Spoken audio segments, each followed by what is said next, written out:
Ladies and gentlemen, we are live from the Steel Twins recording studio in the cherry capital of the world, Traverse City, Michigan. Introducing your hosts, the Cannonball, the Cannon, the Steel Twins. What's up, everybody? It's Wednesday night, and you know what that means.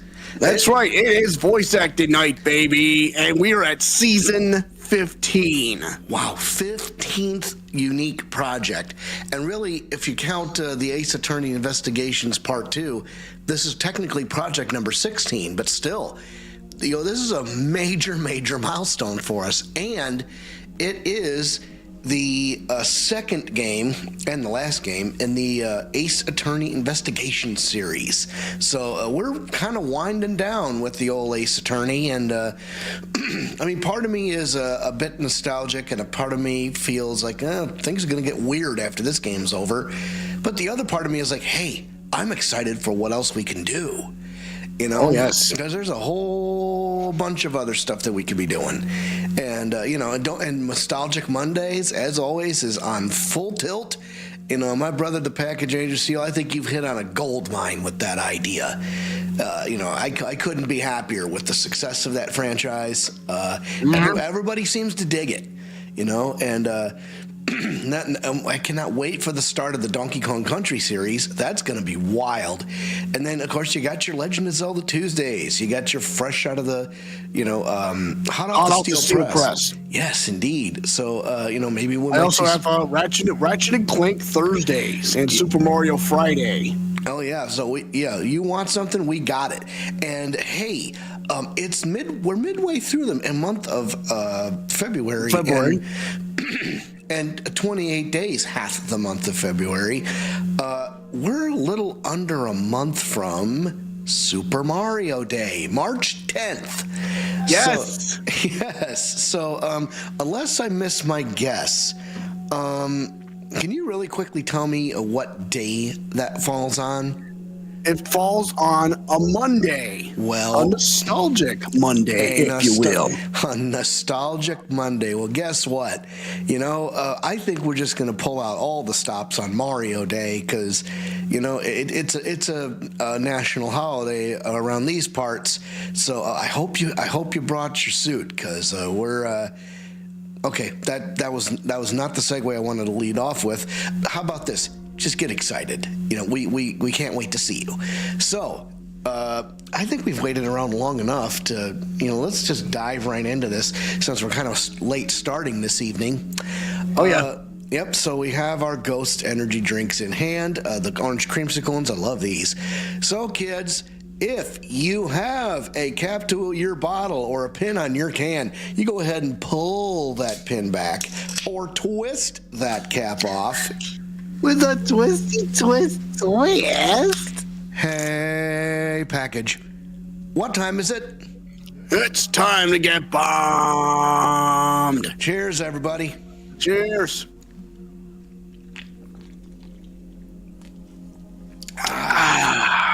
Ooh, that's good. That's real good. I'm ready to go. Yeah, I'm ready to go. Live scene. Let's fire up the jukebox one more time. Let's do it. Yeah. So, we've met a whole slew of interesting characters. And, folks, we've only gone through one game. So I think it's high time we pop the cork on this. Now, I did get a little bit of a preview of this second game, but I didn't really get much. So I kind of know what's going on in the first, 30 or 60 seconds. But, folks, all I got to say is strap in. Because some wild and wacky stuff is headed our way.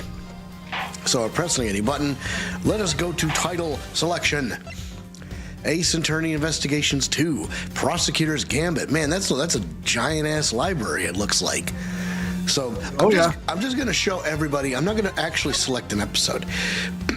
So we have 1 episode, 2, 3, 4, 5. So 5 episodes to deal with, and you know, there's Turnabout Trigger, The Captive Turnabout Legacy, and then there's a guy with a coat on and a trilby hat. I wonder who that is. turnabout forsaken, and then turnabout for the ages. So yeah, so that's what we're dealing with. That's what we're dealing with here. We are about to start our first episode of the Prosecutor's Gambit. Let's just say it when it comes up. But folks, let's do this. Lock 'em and load 'em, ladies. It's go time.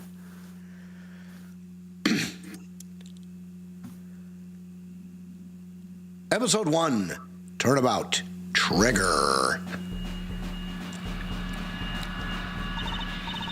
Here he comes. Go ahead. Here he comes. The presidential plane is making its final approach and lands right on the water. Sorry about that. That's okay. We'll go as fast as we can. Just listen to that crowd. Welcome, Zheng Fa. Welcome, Mr. President. I got Mr. My. President. And now, sir. The audience awaits. Okay, I got the president. Honored friends and allies, I am here today to deliver a message. The odious criminals that dogged my beloved nation are no more, thanks to the prosecutor's office of your great country. Uh-oh. What? You have our most heartfelt gratitude. However, friends, do not forget, the battle against evil rages on. Here today, I make you this solemn promise. We shall crush the wicked with the righteous hammer of justice. Oh, shit! Ah! Get down! Get down! Emergency! Emergency! Secure the president! Lock it down! Call the prosecutor's office! Get Miles Edgeworth here right away! If anyone can solve this, he can! How about that little number? He's back. Back on the block, kids. March 25th. March 25th. March 25th, 2:46 p.m. Gourd Lake, spectator area. Hey, Gourd Lake. That's a blast from the past.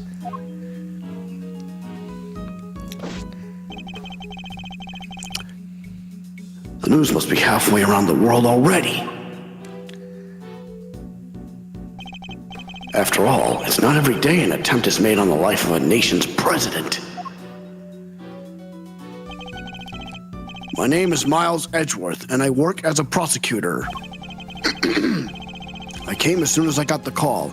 The moment the phone rang, I knew it was serious. What, did he have spider sense? Anyway. Mr. Edgeworth! Now remember, lady, call him Mr. Ruffles. Okay. So somebody we know? Anyway. Nope. My goodness, you're here, sir. This is Dick Gumshoe, a detective with the local precinct. He's the one usually assigned to my cases. How's the president, detective? We still don't know, Mr. Edgeworth. The medics just boarded the plane a few minutes ago. I see. I hope he's all right. Then I suppose you better show me the scene of the crime instead. Right away, sir. Who's speaking Girl here? voice. Hey, I said hey. Yeah, you, Ruffles.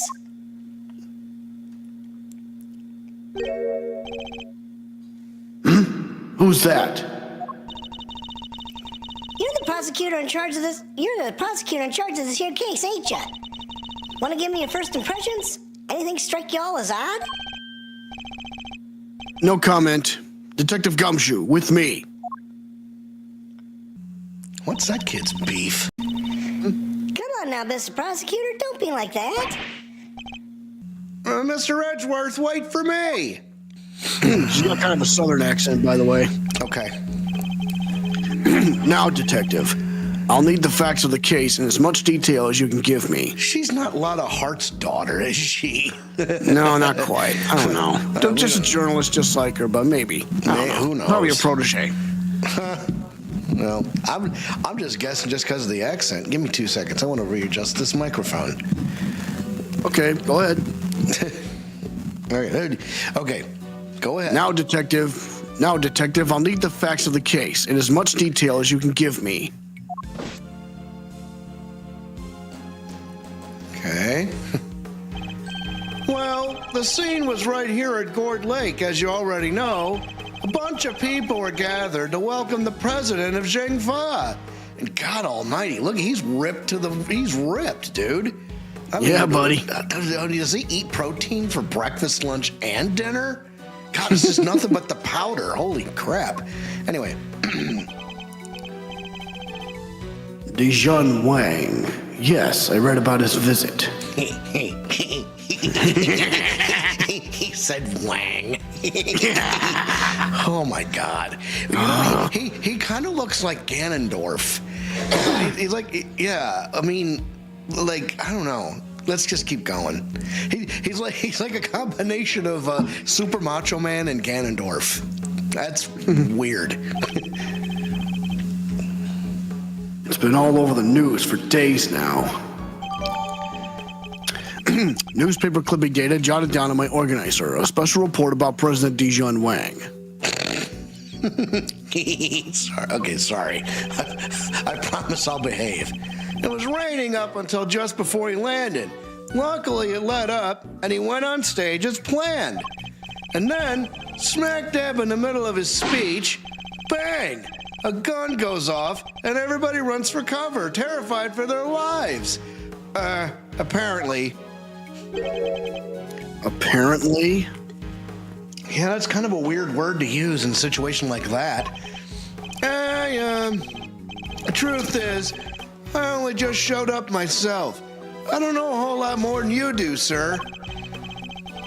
You were summoned on short notice as well? Sure was. Right in the middle of my day off. I was at the office taking advantage of the peace and quiet to prepare for my next case. And the boss himself calls you to the scene. Never a dull moment, huh, Mr. Edgeworth? The boss? Yeah. Chief Prosecutor was right here in the park. Saw the whole thing. Oh, you know who that is? We're gonna see Lana Sky again? Really? Maybe, huh? Unless it's somebody different. Let's find out. Oh, first chance he got, he yelled at the top of his lungs, "Get me Edgeworth right away. He's the only man for the job." Something like that. I see. Oh, they cordoned the perimeter of the park off as soon as it happened. You'll be happy to know. So our would-be assassin is still here somewhere? Good. Oh boy. Now all you gotta do is find him in the middle of that crowd before they strike again. You're right. We don't know what else our Cobra might be planning. These people are in danger. Oh boy. We don't have a moment to lose. Let's begin with the basics. And search every inch of the crime scene for clues, no matter how insignificant they may seem. Precisely. Ooh, I like this music. Yeah? The president was shot at, which means a gun was involved. That's our first clue. Security was tight for President Wang's speech, but he was still shot at somehow. Heh. All right, duly noted. Det- Detective Gumshoe, how exactly was the security details surrounding the president's speech organized? Well, sir, our officers were mainly focused on securing the perimeter of the park. The president's people took charge of the rest. He had his own team of bodyguards. See those guys over there? Maybe we should ask them a few questions. Kind of look like the Basham brothers. Yeah. They look exactly alike. If we want to talk with them, we'll need to walk over and talk to them. Didn't want to break the fourth wall. Oh, why not? It's fun. Anyway, can I help you? You're one of the president's bodyguards, correct? Could you tell me how this security detail was arranged during the speech? 2 of our senior operatives were attached to the president. The rest secured the stage. This isn't our first rodeo. Anything suspicious in that crowd, and we would have spotted it right away. I see. So the president's security was tightly orchestrated for the duration of his speech. Do you think maybe it was one of his own dudes? Let's investigate further. We should speak with other witnesses and continue to look over the crime scene. We can't afford to leave any stone unturned.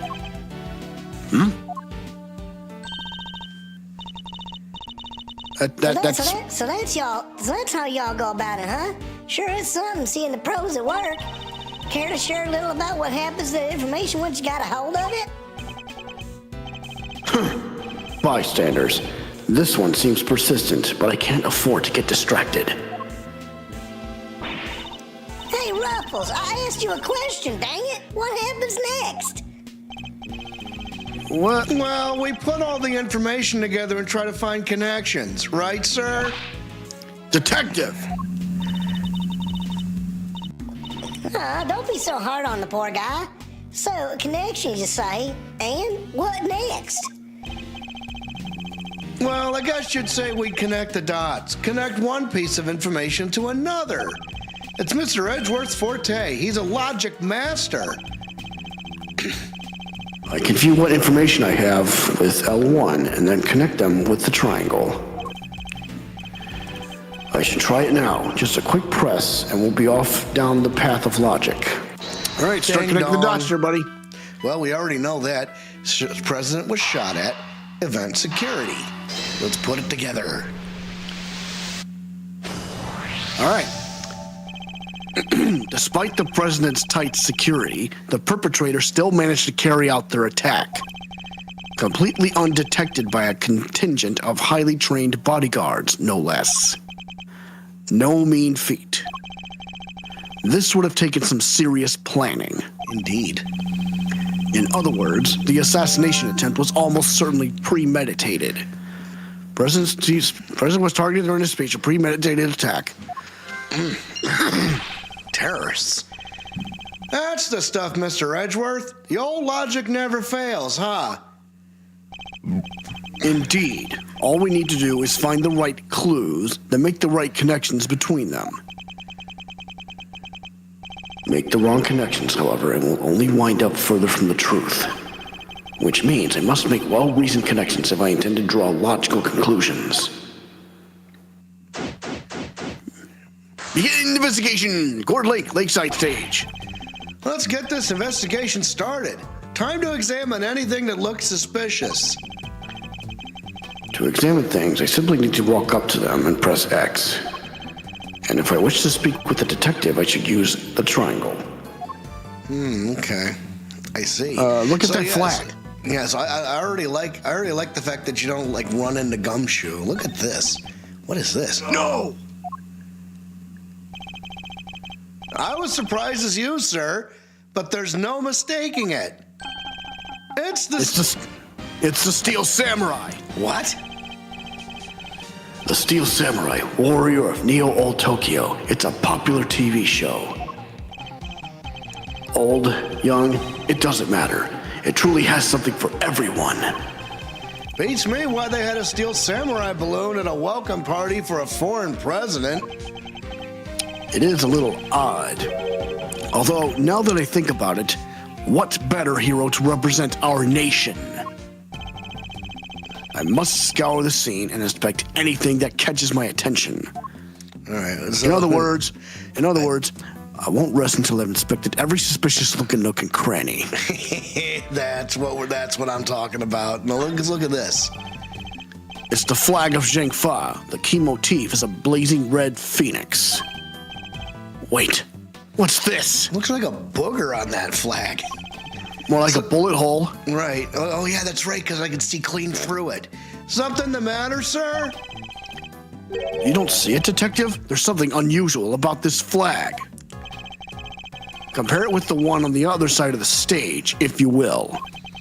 Oh, that's a beauty right there. Just look at it flapping in the wind. It's immaculate. Exactly. Which is how a flag should look.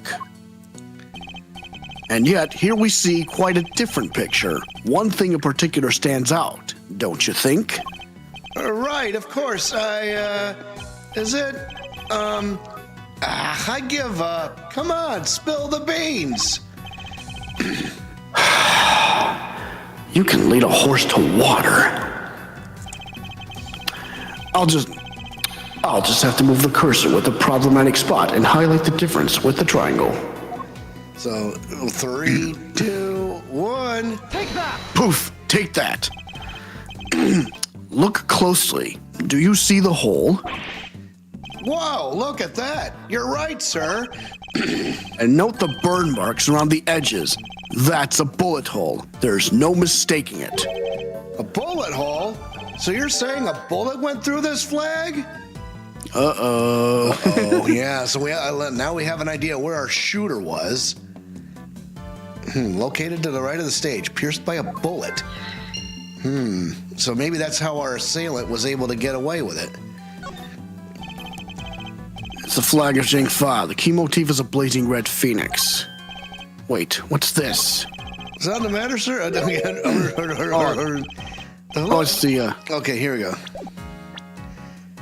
You don't see it, Detective? There's something unusual about this flag. The fabric looks pretty fancy, I guess. Must have been expensive. Even more expensive than the drapes in your office, huh, sir? The price of my drapes is neither here nor there, Detective. Nor is it if they match the carpet. I am concerned with rather more important matters. For example, compare this flag to the one on the other side of the stage. Whoa! Look closely. Do you see the hole? Note the burn marks around the edges. That's a bullet hole. There's no mistaking it. Bullet hole? So you're saying a bullet went through this flag? Yep, there it is. Yep. Now Look at what the hell that is it? statue. It's a steel samurai statue, but what is it? What's wrong with it? No, well, it's in the water for starters, and it's like a, I don't know. You call it a statue, I call it a balloon. Oh, it's a balloon. Breaks your, my God, breaks your heart, don't it? It does. What villainy could have befallen him? Witnesses said he popped right about when the gun went off. Oh. Which would strongly suggest that a bullet struck the balloon. Looks like we got a case of cold-blooded samurai murder on our hands. This is sacrilege. I won't rest until the culprit has been apprehended. Detective, we cannot let this vile assassin escape. We won't, sir. You can count on it. Steel samurai balloon, jade data jotted down in my organizer. Started out floating to the right of the lakeside stage, but has since been popped. I think I've gathered enough information for the moment. Time to put the pieces together and see what we can figure out. Well, we already know what to put. We already know what to put together. So, popped balloon, flag with bullet hole. Let's connect. Whoa! Hey! There is a bullet hole in the flag, and it seems highly likely the balloon was popped by a bullet too. Which means 2 shots were fired, right, sir? Not necessarily. Possibly even 3. The president was shot at as well, remember? Equally, the hole in the flag and the hole in the balloon could have been made by the same bullet. So there could have only been 1 shot fired. Could have. What we need to know is how many gunshots there were. Investigation complete! All right, on with the Oh, God. Ruffles! Ruffles! Y'all figured something out, huh? Care to share? Who exactly is she? And why does she keep shouting at us? Rubbernecker, I guess. Seems pretty interested in the case. Come on, give me something here. We do need to speak with some witnesses to find out how many gunshots there were. Fine, let's see if she can tell us anything. All right. There y'all are. Tabby Lloyd, at your service. Oh, dear. Man, oh, man. Okay, here we go. I'm looking into the case for, well, just for me right now, but... Looking into the case? Ms. Lloyd, was it? Ms. Lloyd, there's something... Ms. Lloyd, was it? Miss Lloyd, there's something I'd like to ask you. Well, what can you tell me? Any exclusive details you want to share? How about the perk? Have they made any demands? What about them there ruffles? Where's a fella buy a cravat like that? Hold it!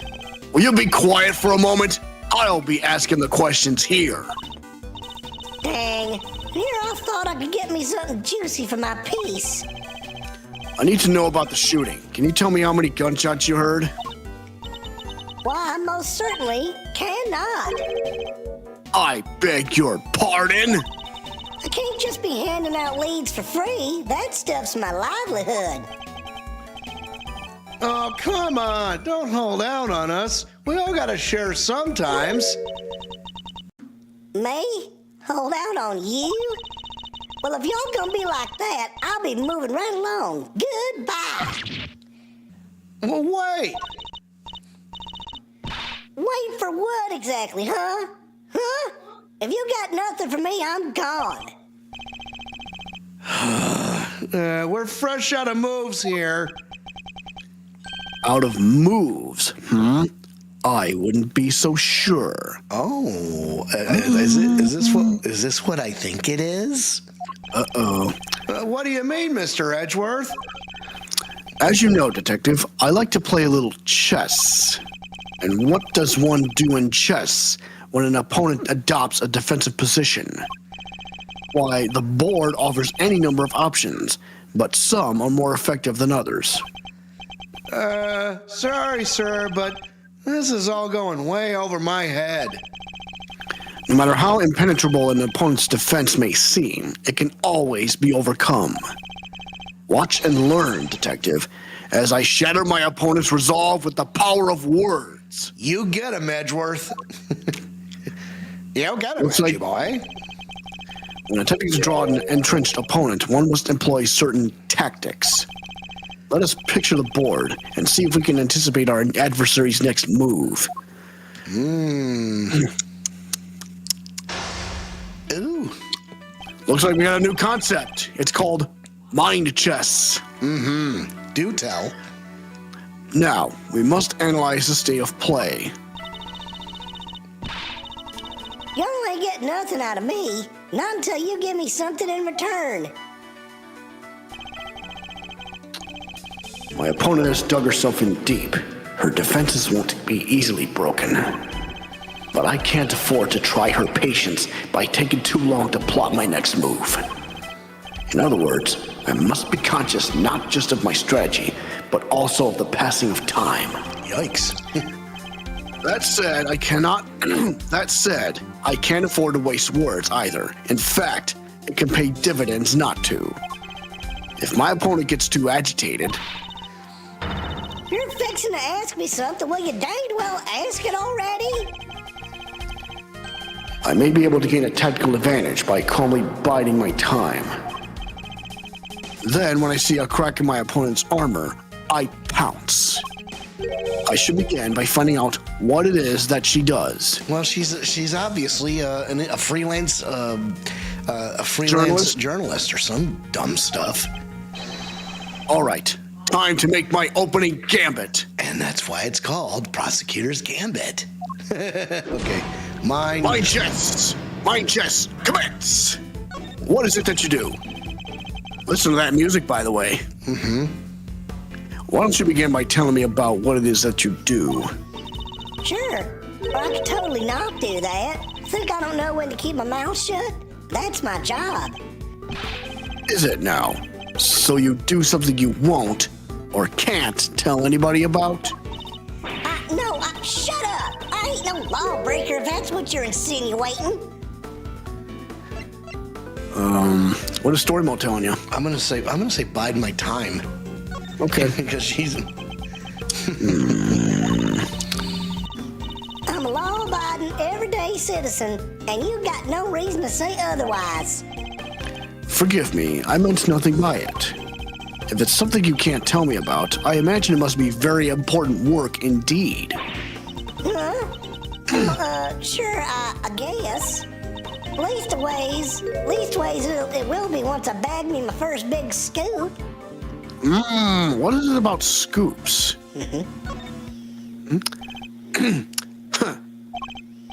I see. It's a scoop you're after. So you're a journalist, is that correct? Dang. Sure. I'm your friendly neighborhood reporter. The hungriest cub on the beat. That's the mystery of what she does for a living solved.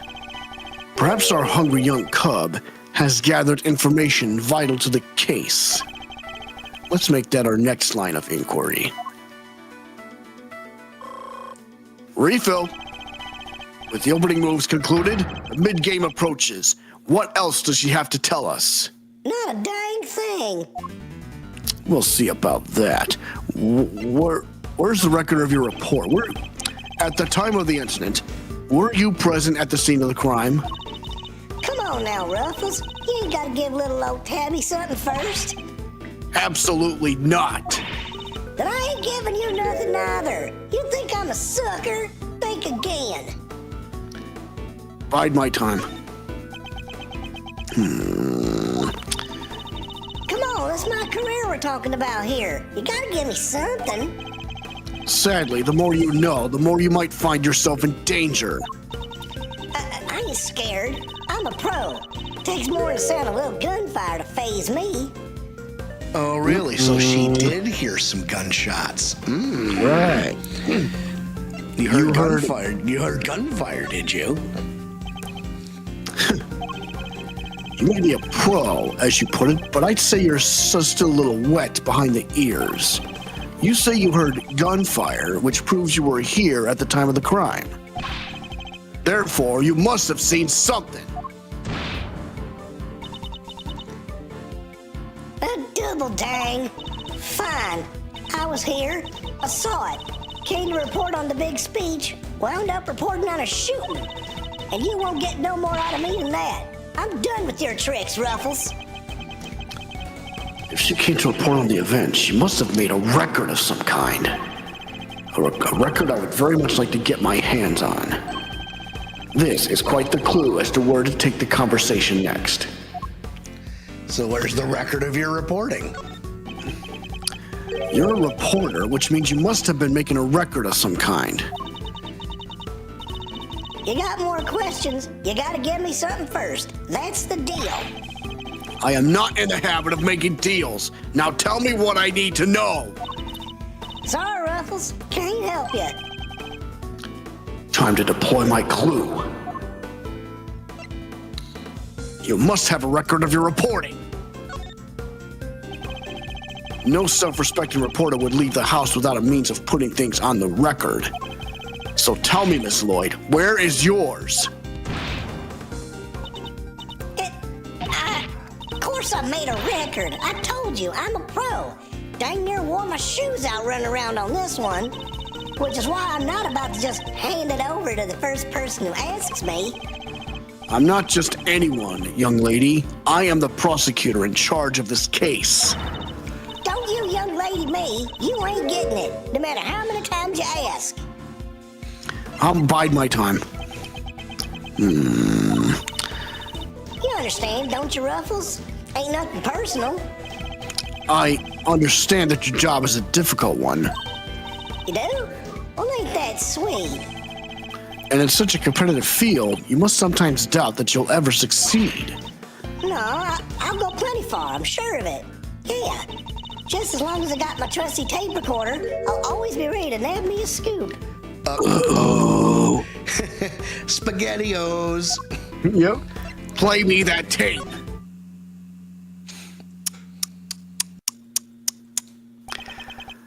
Intriguing. A young reporter hungry for success. So dedicated to her craft that to leave such an important event unrecorded would be unthinkable. And indeed, she did not. She committed the entire event to tape. Dang it. This is my scoop you're messing with. My big break. Fine. Sure. I recorded the whole damn thing. It's all right here. You got me, okay? Checkmate. Gotcha. Mind chess. Checkmate. I like it. I like this. That's a nice concept. You're something else, Ruffles. I was trying to be all strong and silent, but you had me singing like a canary. Never mind that. Now play us the tape. This should finally tell us how many shots were fired. Fine, you can hear it, but I got conditions.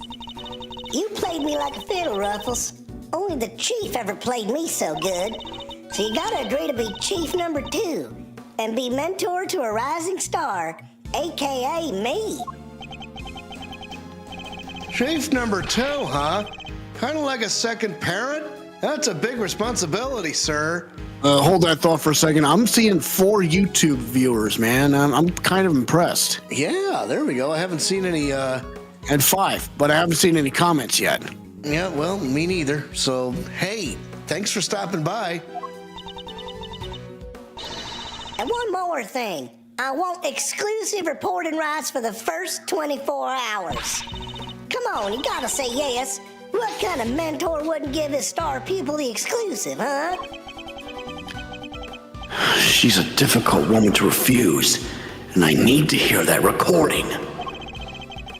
24 hours is more than I can promise, but the story's yours until the case is solved. And the job of chief number 2? I think not. God, you're no fun. I guess a girl can't have everything. All for the sake of the scoop, huh? All right, you got yourself a deal. I got exclusive access starting right this second, Ruffles. Good. Then our first order of business is to listen to that tape. Here we go. All right, what do we got?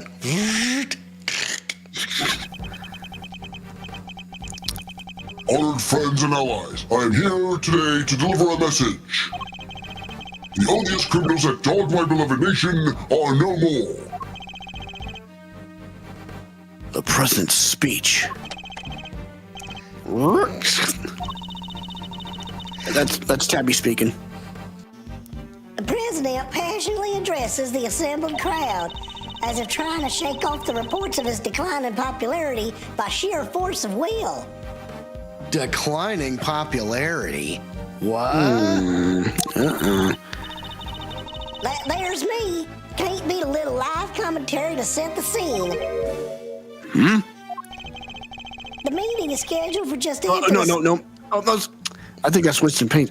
The meeting is scheduled for just after the speech, correct? He seems pretty pleased to be able to put the whole Yazakarashu situation behind him. As well he should be. This is a great day for all of us. Whose voices are these? Oh, there was these 2 old guys standing right in front of me. They were whispering away to each other the whole dang time. I know their voices from somewhere. Oh. Wait, the part where the gun goes off is right after this. What? The president thrusts his fist into the air as the excitement reaches fever pitch. The battle against evil rages on.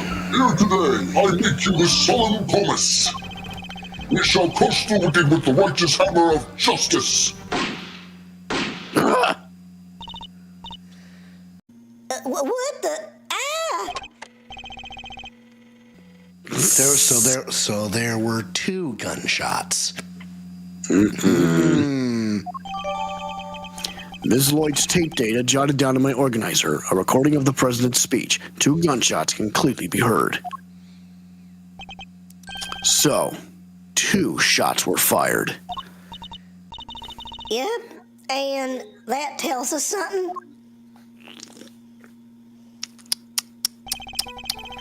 Something very important indeed. It allows us to deduce the trajectory of one of our bullets. Of the 2 shots fired, 1 hit the president, which means the other must have passed through both the flag and the balloon in that order. which, as you can see, allows us to deduce the position of our shooter. The only possible place in which a bullet could have been fired through the flag and into the balloon is the lower left-hand corner. It's right around here. Drawing a line between the flag and the balloon gives us a trajectory of one of our bullets and places our shooter on the left-hand side of the spectator area. Bullet trajectory data jotted down on my organizer. Extrapolations. Okay. Here we go.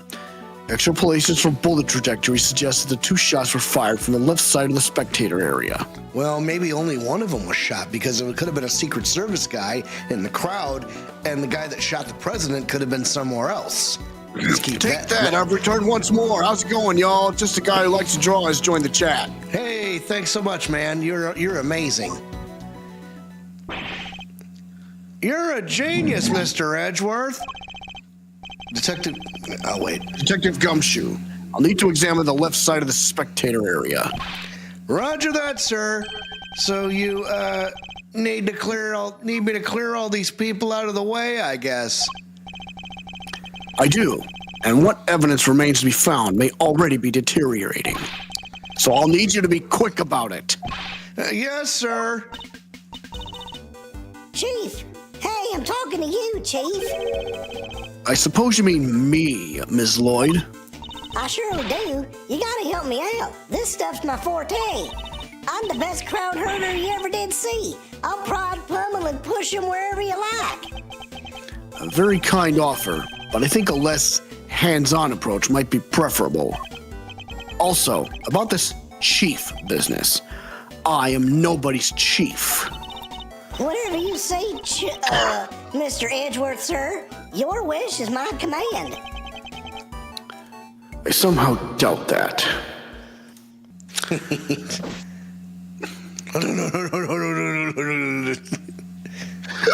Excuse me. Here you go, sir. It's all ready for you. Ms. Lloyd here cleared everybody out just like that. You should have seen it. Oh, you ain't seen nothing.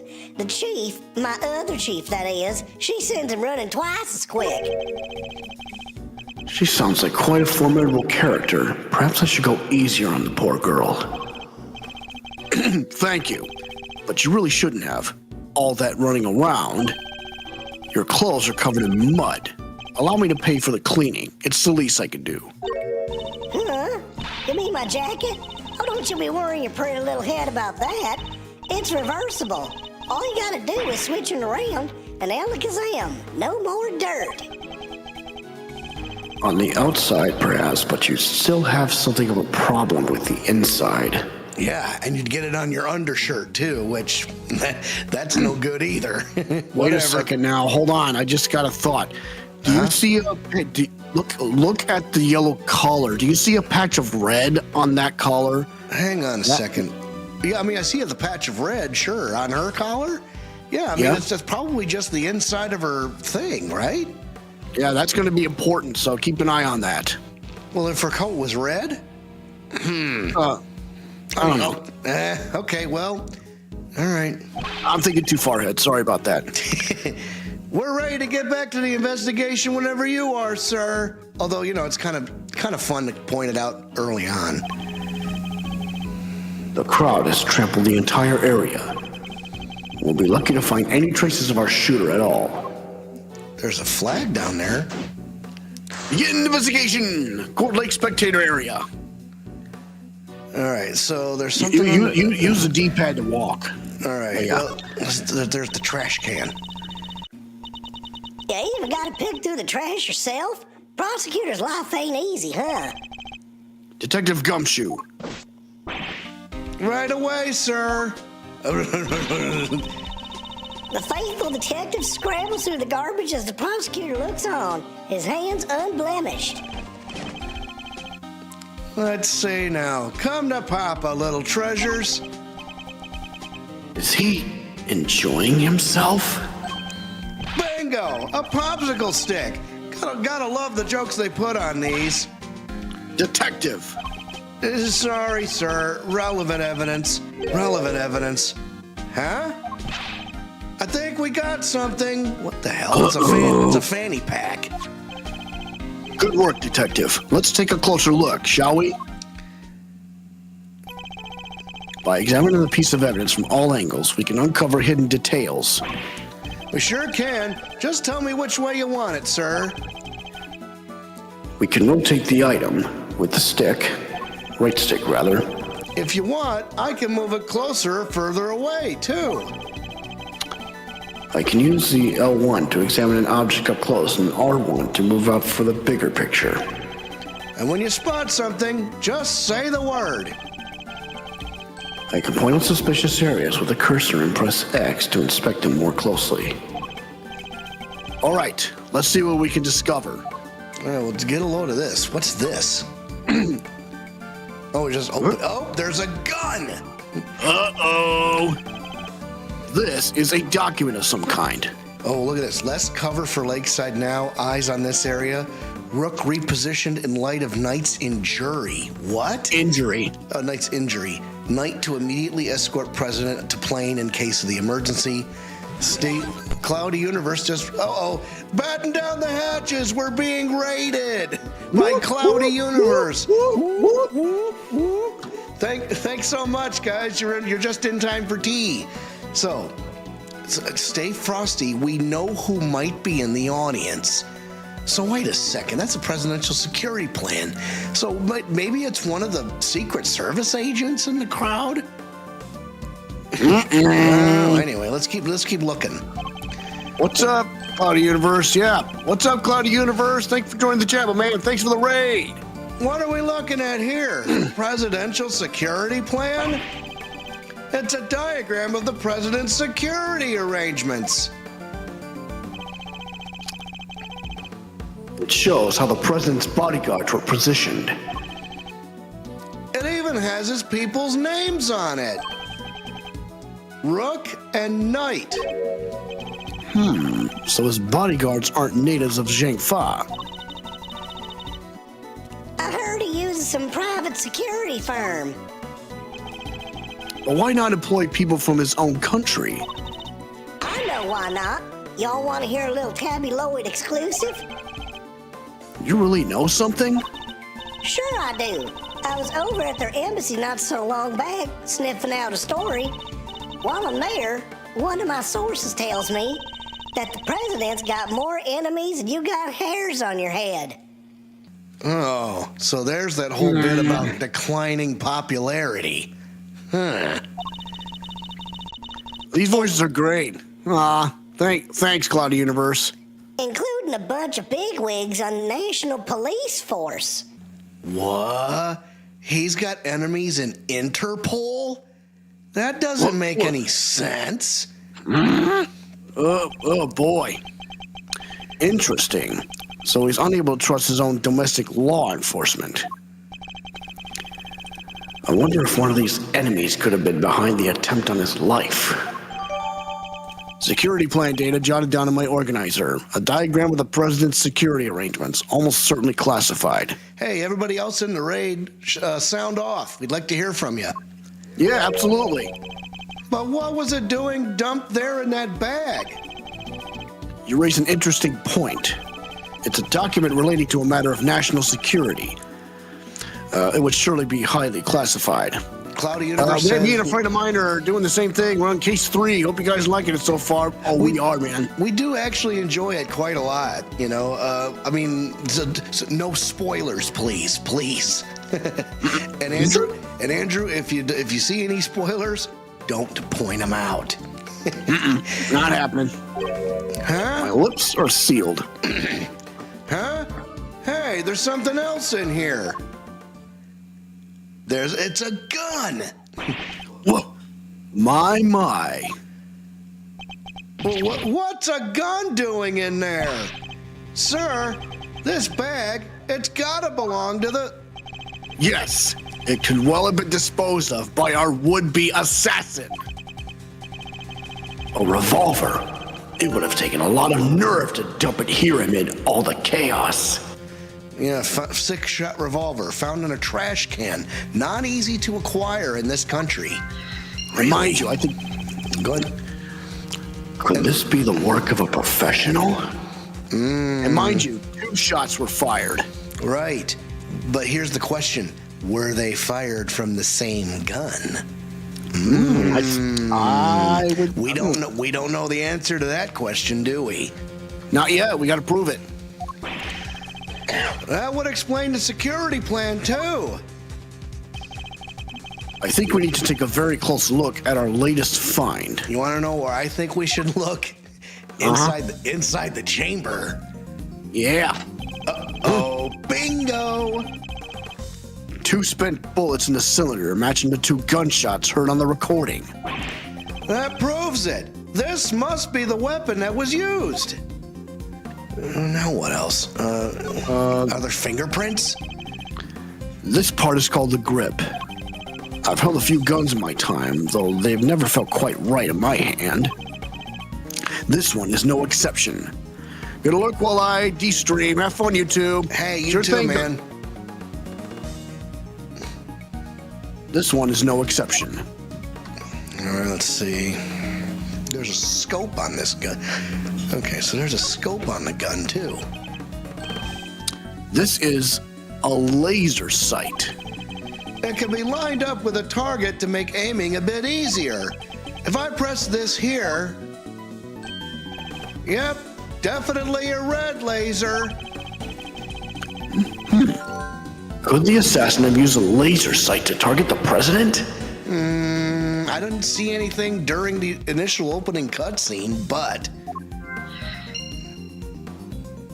I think revolver data jotted down in my organizer, found in a trash can on the left side of the spectator area, fitted with a laser sight, 2 spent bullets. That bag was a real find, huh? Just goes to show, a bag in the hand is worth 2 in the trash.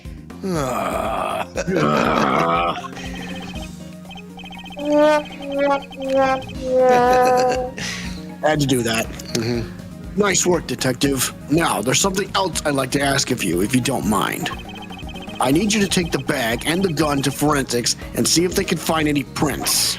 On it, sir. A good set of fingerprints could really help this investigation along. Yeah, well, if he was a professional, if he left fingerprints, he'd have been super sloppy. Anyway.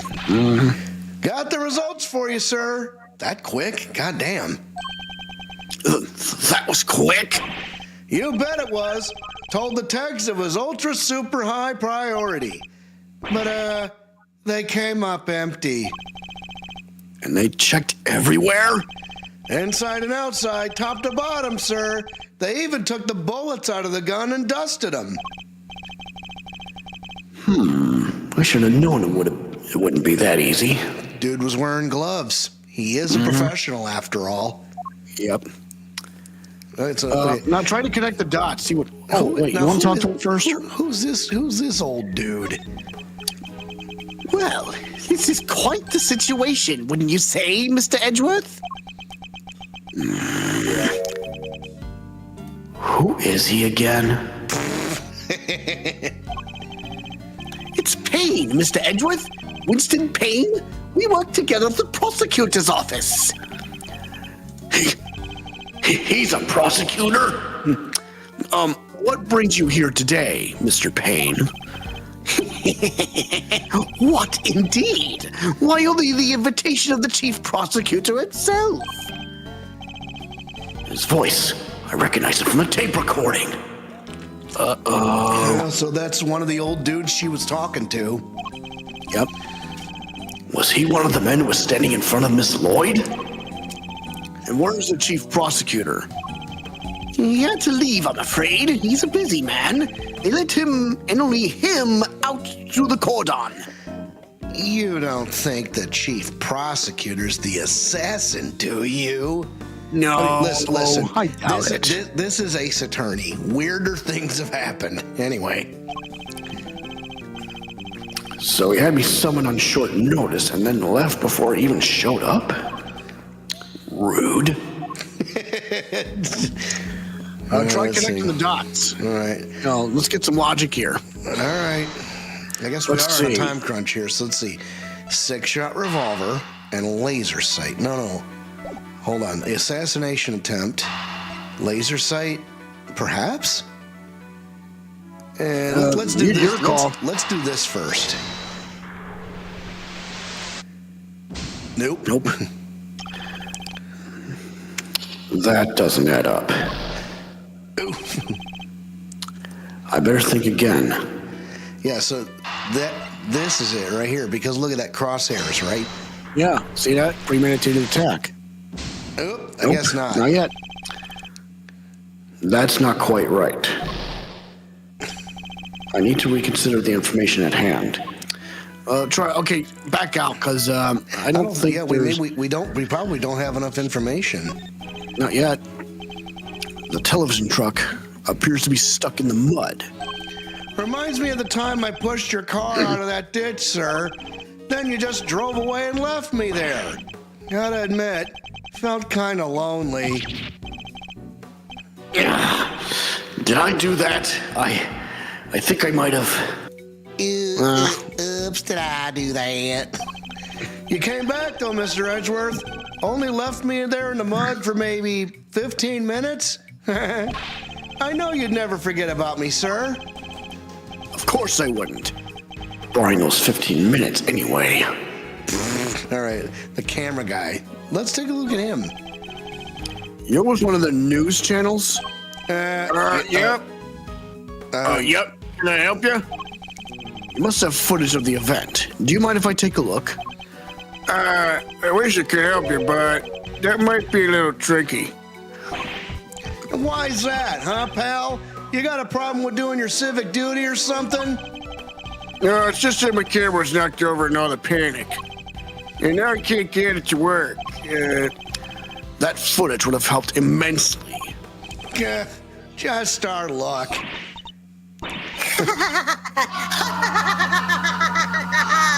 What? What the hell? You look like you need a little help, Mr. Edgeworth. I know that voice. No frickin' way. Kay! No kidding. Honestly, I leave you alone for 2 seconds. But don't worry, your hero's here to save the day. That's right, the one, the only, Kay Faraday. Hero? Only you would give yourself a title like that. So you're not a great thief anymore? Not right now, but it's not like I quit. I'm just on sabbatical. I'm taking time out for some intensive training. Being a second Yatagarasu doesn't come easy. Kay helped me out on a few occasions about 2 weeks ago when I was working a case. Remember that case? Yatagarasu sends card to embassy. Yep. The case of the Yatagarasu, a mysterious thief who seemed to appear and disappear at will, and who claimed only to steal the truth. She calls herself the second Yatagarasu, the second to the so-called Great Thief. Try that again. She calls herself the second Yatagarasu, the successor to the so-called Great Thief. There we go. There's not a lock I can't open or trap. There's not a lock I can't open or a trap I can't escape. And when it comes to stealing, well, I'm still in training, but I'll get there soon enough. What are you doing here, Kay? What do you think I'm doing? I've been enjoying the festivities, of course.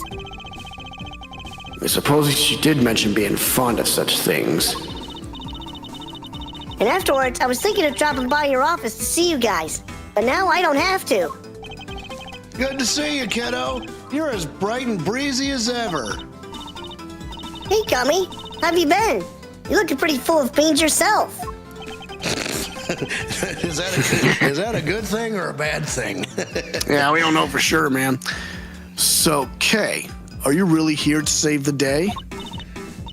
Yup. Prepare for your jaw to hit the floor.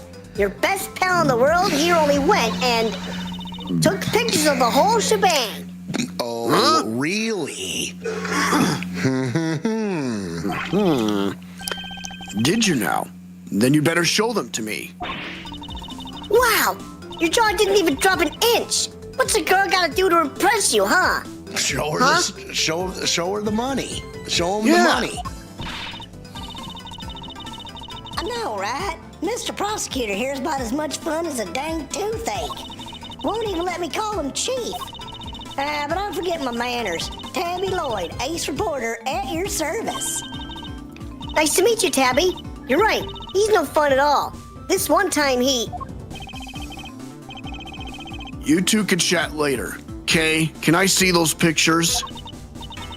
Boo. Fine. Here. Oh, he had the dot right on his head. Oh boy. I took this one when the gun went off. I took this one right when the gun went off. Oh boy. I mean, it was aimed right at his noggin. Jeez. Oh, boy. Oh boy. It was total chaos. People running everywhere. The president and his two bodyguards. And one of them's got a noose around, not a noose, a brace around his neck. The names on the security plan were Knight and Rook, I think. What's that? Thank you indeed, Kay. I think you've provided us with a vital clue. Hoo-wee. Your eyes just lit up like a pair of dang Christmas trees. Well, Mr. Edgeworth, care to tell the readers what you spotted? A contradiction. Huh? A what now? I don't see nothing strange. Allow me to show you. This picture shows the moment of the incident, but another piece of evidence shows something different. Okay, hang on a second. I need to highlight the point of the contradiction, and then employ my powers of deduction. First, to find the contradiction in the photograph. It's either the dot. What is that? It? Yeah. Yes, this is it. I'll simply press triangle to make my deduction. Now, to present the evidence that proves the contradiction. The laser sight? Could be. Eureka! There's clearly a contradiction here. Probably not. No, it's not. If you say so, sir. I can't see anything myself. You don't see it? Something so obvious? That's a contradiction in itself. Mr. Edgeworth, you know if you made a mistake, you can just tell me, don't you? A mistake? I've done no such thing. And I'll prove it to you. I've already located what's contradictory between this photograph and the evidence. Now let's present that evidence that proves the contradiction. Now what See the if heck story is mode it? and see if you can access story mode. Nope, No. can't do that. Gotta start from the So beginning. now it's either this. Wait, hey, look at what about the news article? Take a look at that. Oh. There's nothing on his forehead. Well, I mean, of course, it's because the laser sight was pointed at him. Look closely at the picture of the president in this newspaper clipping, if you would, Miss Lloyd. Now look at Kay's photograph. Compare the two carefully. Huh? What am I looking for here? Well, I'll be. Indeed, there's something on the president's forehead, something that wasn't there in the other picture. I think we were just a little too fast on the dial there. What is that? Some kind of birthmark? Yeah, guy's got a big red birthmark right in the middle of his forehead. No, that's not a birthmark, you dum-dum. I highly doubt a birthmark just sprang up there since the other picture was taken. Did he get bitten by a bug then, maybe? Yeah, that's it. That right there is a big old bug bite. And here I thought was something important. Look on your face. You should know that the road to the truth is paved with just such seemingly trivial details. Ooh, again with the face. All right. Duly noted, Chief. Case photograph data jotted down in my organizer. A photograph of the president at the exact moment the incident occurred.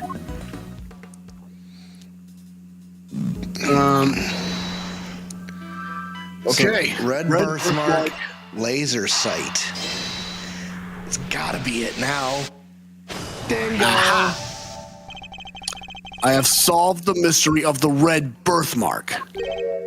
Dilo says, good old Ace Attorney, people are slow. Yep. Yeah, that's right. You gotta walk, you gotta crawl before you can walk. You gotta walk before you run, before you walk, you're in the cradle. Yeah. Really? So it wasn't a bug bite? No. What we're dealing with isn't something that would itch for a day and then disappear. Crawl before you walk. Right. Well, it is, in fact, the beam of a laser sight. Then our killer was aiming to shoot the president square in the forehead?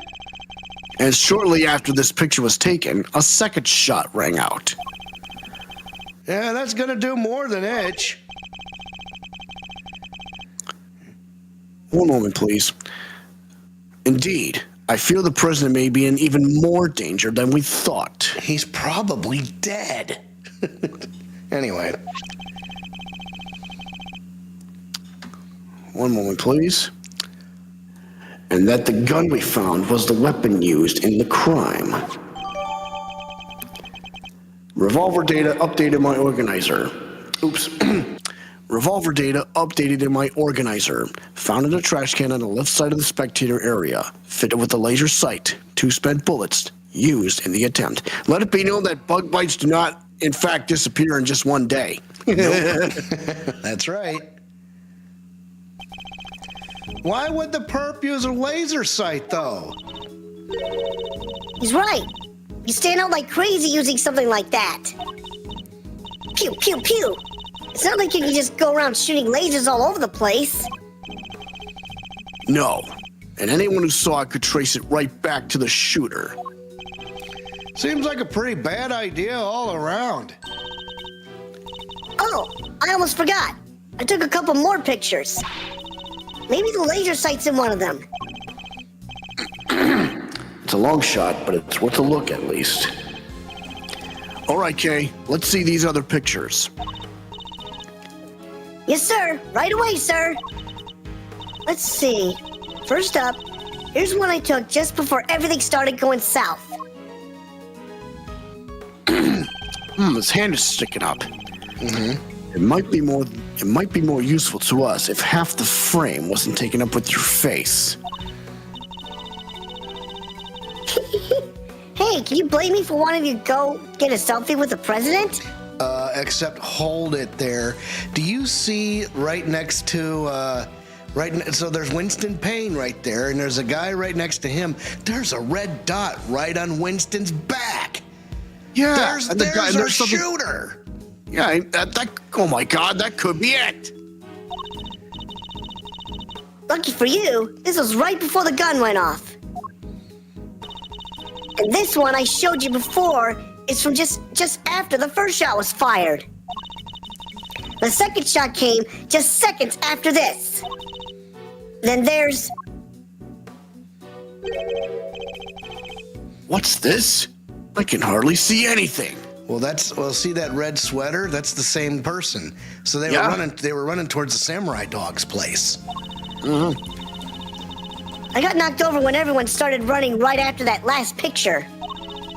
Guess I must have pressed the shutter by accident. Hey, wait a second. Andrew, you mentioned before that the inside of that person's coat was red. Wait a minute. Wait a second. You can't think. No, I think I'm going too far for a bit. We gotta prove that. Gotta prove it. Yep. Not sure this one's gonna be much use, kid. Yeah, it will. And that's all of them. Case photographs data updated in my organizer. 3 photographs taken before, during, and after the shooting. Time to take a closer look. Let's examine the picture from Before the sh- shooting. Is there any hint of the laser sight here in this picture? There right sure is. Right here. There, I see it. What is it, sir? Look closely at the person with the red hood. Whoa, there it is. Indeed, that's our laser sight right there. So that's our perp. The one in the red hood must be. The shooter, yes. We found them. And all thanks to yours truly. Indeed, you led us right to the greatest treasure of all, Mrs. Great Thief, the truth. You may have captured a would-be assassin in one of your other pictures, too. Let's take another look. A red-hooded suspect could be in another of these photographs from after the shooting. Is the person with the red hood here somewhere? It's kind of right there. It's kind of like Where's Waldo, but there it is. Look, right there. A red jacket. That must be our suspect. Looks like they took advantage of the confusion to make their getaway. Luckily, we could see exactly where they were headed. Ah, the samurai dog stand. Precisely, which means they escaped towards the right-hand side of the spectator area. Detective Gumshoe, On it, sir. Consider it cleared. listen to that music. We're getting Good. close. Good. I'm counting on you.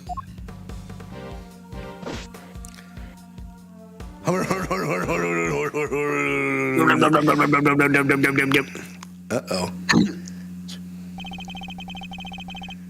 We have you now, my little Red Riding Hood. The entire park is cordoned off, and we know which way you went. Now it's simply a matter of hunting you down. Well, would you look at the facial features? Our suspect is a lot closer than you think. Oh, no. Don't. No. Yeah, we gotta prove it. Now, let us continue our investigation. There's evidence here somewhere. All we have to do is find it. All right, let's see. What's this? The banner advertising the rifle range has fallen over. It must have been knocked down in the crush. It's covered in footprints, too. The crowd must have really panicked. Hey, know where I can buy one of these? Why would you wish to? Don't tell me you're thinking of writing Gumshoe on it and wearing it on your back. What? How'd you guess? Are you a mind reader, sir? Is that it? It was a joke, but I should have known that nothing's impossible when it comes to the good detective. Okay. All right, let's get a look at the hot dog stand. Oh, the hood's down there.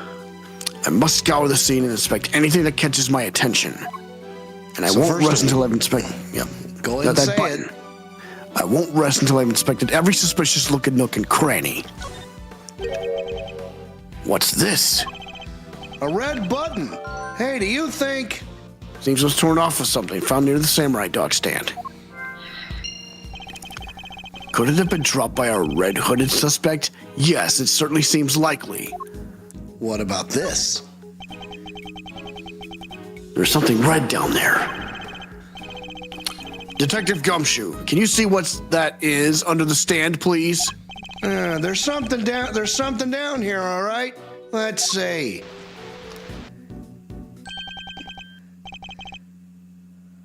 A red raincoat. This must be...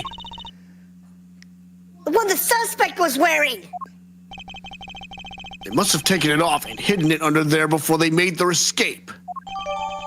Red raincoat data jotted down in my organizer, seemingly discarded by the person in the red hood, found under the samurai dog stand. And it's covered in mud. Now, one of the sleeves is turned out, too. Look at that. Yeah. Oh, how about that? Look at that. The sleeve. It's inside out. The button is missing too. Yep. So those two pieces of clothing match. Yeah, we got to connect those things. Red button. Red button, raincoat sleeve.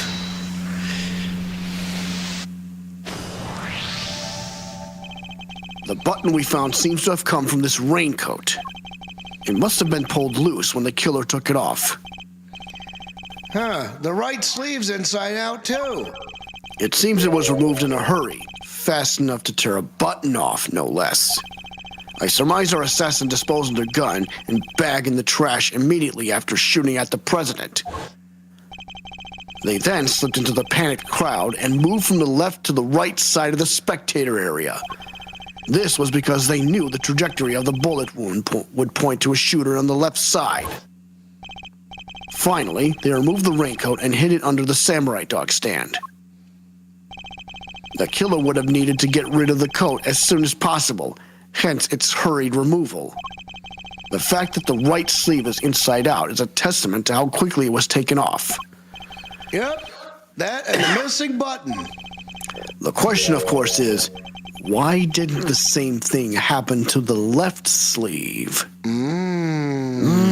Why indeed? Oh yeah, only the right sleeve is inside out. Indeed, and the button on the left sleeve is still securely attached.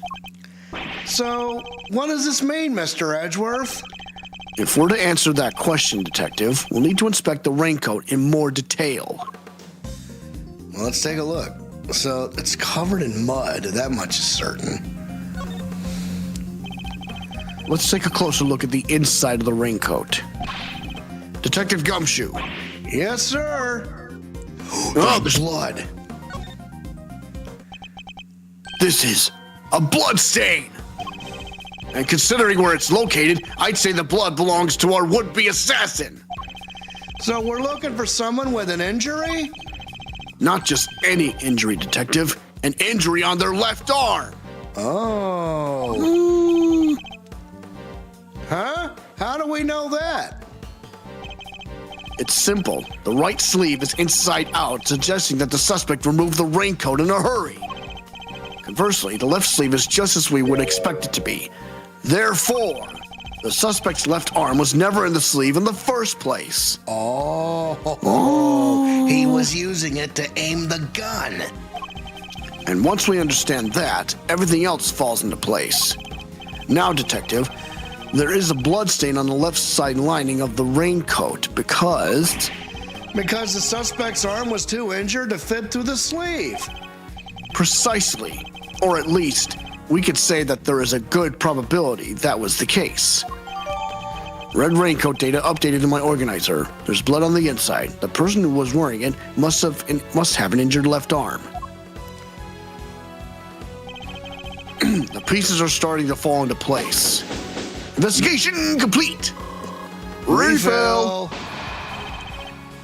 Detective Gumshoe, I need you to go and search the crowd for likely suspects. Yes, sir. Suspicious characters with injured left arms coming right up. You're even smarter than you look, Ruffles. Taking all them itty-bitty pieces and putting them together like that, you'll have your man in no time. That's Mr. Edgeworth for you. The park is still cordoned off, so our would-be assassin should be in that crowd somewhere. Don't let me down, Detective Gumshoe.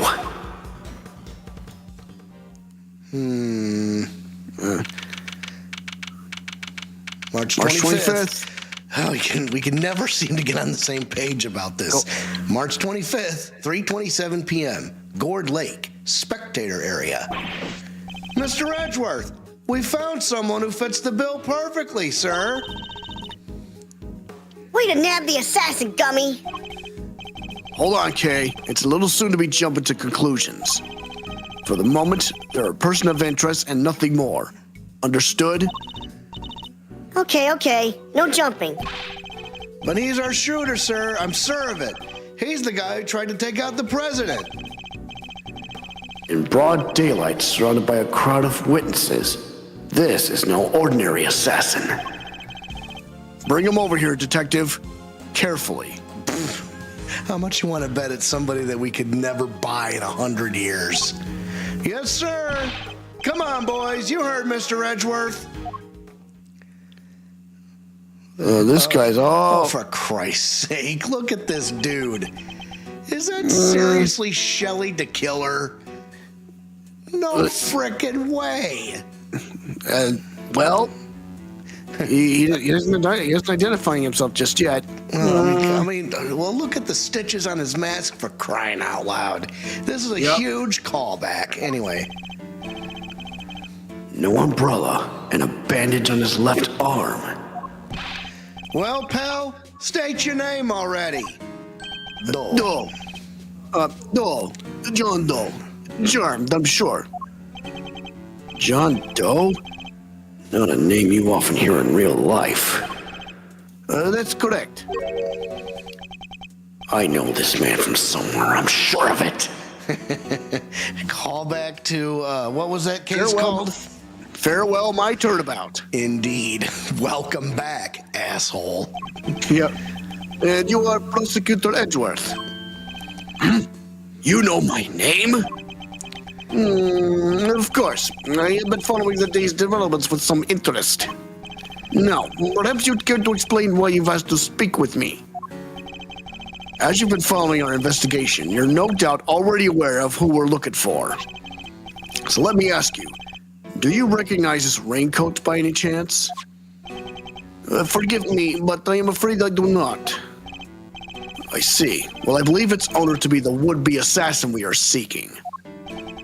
My. Well, isn't that just shocking? And this same would-be assassin happens to have an injured left arm. Just like you. All I can tell you is that they had nothing to do with this unfortunate affair. The two adversaries stare each other down, their eyes like deadly lasers. Care to tell the readers what happens next? A showdown, that's what. A battle of wits. A battle of words. Dilo says, I can sort of understand since Shelley never appeared in front of Edgeworth in the OG case, but Powers saw it and should have given a facial description. Plus the suspicious AF name John Doe and the down the face scar. Yep. Anyway, Phoenix saw him, but that was when he was the butler. Anyway.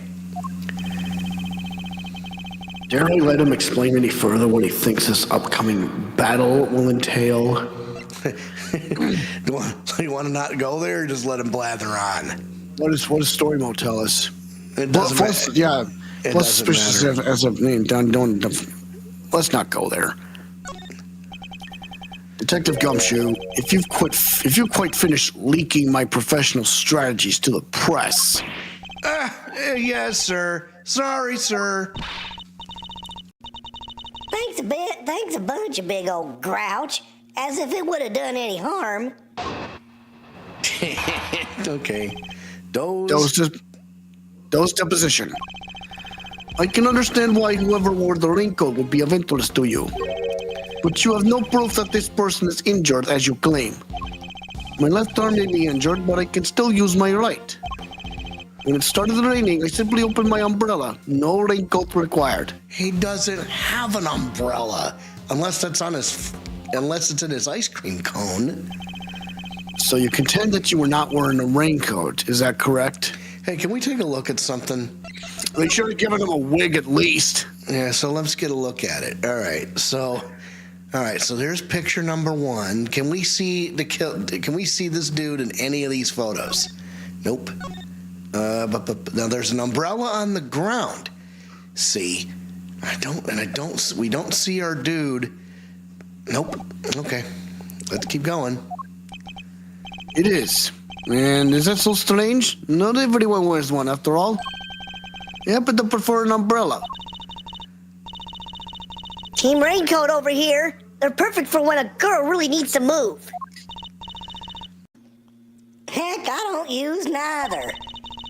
Come rain, sleet, snow, or shine, it's my trusty parka every time. Not exactly the line of inquiry I was hoping to pursue. So you see, I am not your would-be killer. And I'm not in the habit of making baseless accusations, Mr. Doe. Please, I am just a simple ice cream cell. Oh my, oh boy. Yep, he's leaking. Yeah. Forgive me, my wound seems to have begun bleeding again in all the excitement. The owner of the raincoat is definitely our assassin. And said owner also has an injured left arm. I'm on to you, Mr. Doe. It's only a matter of time. All right, time for a little rebuttal. Doe's deposition. We can understand why whoever ordered the raincoat will be of no interest to you, but you have no proof that this person is injured, as you claim. Yes, we do. And I think I know which one it is. It's the red raincoat. But let's try it. I was right. Objection! Objection! You seem like a careful man, Mr. Doe, but not quite careful enough. After all, you left something behind, something of vital importance. I'm afraid you must have me confused with somebody else. Listen to that music. Uh-huh. Ice cream voodoo is great. The heck does that mean? Anyway. The coat does not belong to me. Or do you claim to have some kind of proof to support your accusation?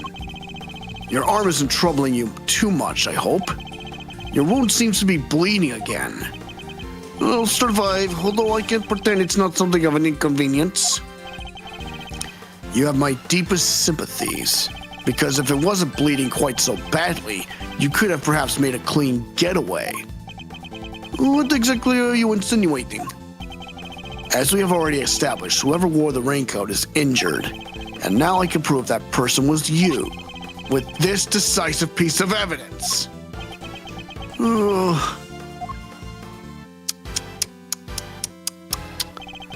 You see, Mr. Doe, there is a small amount of blood on the inside of this raincoat. Blood that belongs to our assassin! He just pops back in. The ice cream cone in his hand is basically his face. Attempted murder of a foreign leader, causing a diplomatic incident, they'll throw the book at you.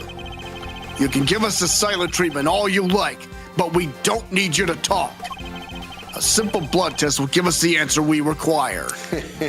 Wait for the swerve. All it takes is for us to compare the blood on your bandages with that on the coat, and that will be that. We have the evidence. Why don't you make it easier on all of us and come clean? Admit that you were the one who attempted to assassinate the president of Zheng Fa.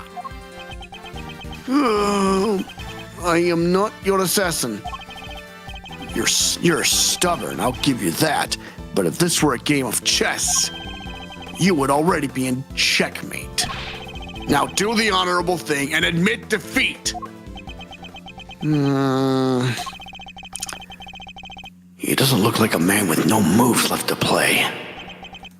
Very well, you have me. I'll admit it. I was wearing the raincoat. But he's not giving up all of the details. He confessed. Say the word and I'll slap the cuffs on him right now. But I did not shoot at the president. What?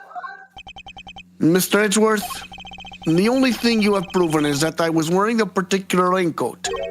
And as far as I'm aware, that is not a crime. Oh, okay. Doe's deposition part 2. I am no assassin. I am a simple ice cream seller. One who happened to be wearing a red raincoat while watching the president speak. I was as surprised as anyone when his bodyguards sprang into action and the shots rang out. Grill him on that statement. Well, that's when the spectators panicked and started running and screaming for their lives. Now, are you finally satisfied that I am telling the truth? As if. Your story stinks.